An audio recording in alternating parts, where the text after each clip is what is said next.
Khamenei చూపిన బాటలోనే నడుస్తామని తెలిపింది ఇరాన్. అమెరికా ఇజ్రాయెల్ కు వార్నింగ్ ఇచ్చారు ఇరాన్ స్పీకర్. తాము దాడులు చేస్తే శత్రువులు బెంబేలెత్తిపోవాల్సిందే అన్నారు. ఇరాన్ జవాబు చూసి శత్రువులు ఇవ్వాల్సిందే, వేడుకోవాల్సిందేనన్నారు. ఇప్పటి వరకు ఒక లెక్క, ఇప్పటి నుంచి మరో లెక్క అంటూ స్ట్రాంగ్ కౌంటర్ ఇచ్చారు.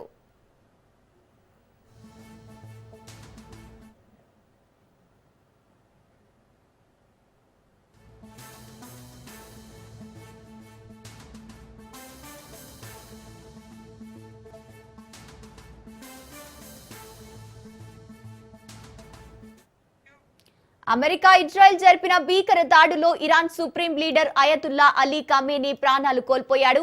ఈ చర్యను ఇరాన్ తీవ్రంగా పరిగణించింది. ఖచ్చితంగా బదులు తీర్చుకుంటామంటూ హెచ్చరించింది. ఖమేనీ మృతికి సరైన సమాధానం చెప్పకుండా వదిలిపెట్టేదే లేదని ఇరాన్ కేబినెట్ తెలిపింది. ఖమేనీ మృతిపై ఇరాన్ రెవల్యూషన్ గార్డ్స్ సంతాపం తెలిపింది. తాము సుప్రీం నేతను చంపిన వారికి కఠినంగా శిక్ష విధిస్తామని, చరిత్రలో ఎన్నడూ చూడని భయంకరమైన దాడులు ఏ క్షణాల్లోనైనా జరగవచ్చని హెచ్చరించింది. ఇజ్రాయెల్ యుఎస్ స్థావరాలు లక్ష్యంగా భారీ ఆపరేషన్ చేపట్టేందుకు ఐఆర్జీసీ సిద్ధమైనట్లు అక్కడి మీడియా వెల్లడించింది. ఇక అమెరికా ఇజ్రాయెల్ దాడుల్లో ఖమేనీ కీలక సలహాదారులు అలీ షంఖానీతో పాటు ఐఆర్జీసీ చీఫ్ మహ్మద్ పాక్ పౌరు ప్రాణాలు కోల్పోయారని తాజాగా ఇరాన్ ధృవీకరించింది. ఈ క్రమంలో ఐఆర్జీసీ తన కొత్త కమాండ్ ఇన్ చీఫ్ నియమించింది. మాజీ రక్షణ మంత్రి అహ్మద్ వాహిదీని ఆ బాధ్యతలు అప్పగించినట్లు ప్రకటించింది.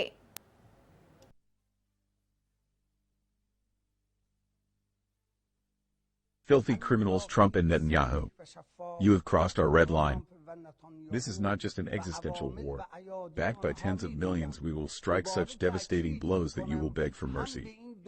These fanciful dreams of yours will not last more than a few days. Filthy criminals Trump and Netanyahu. You have crossed our red line. This is not just an existential war.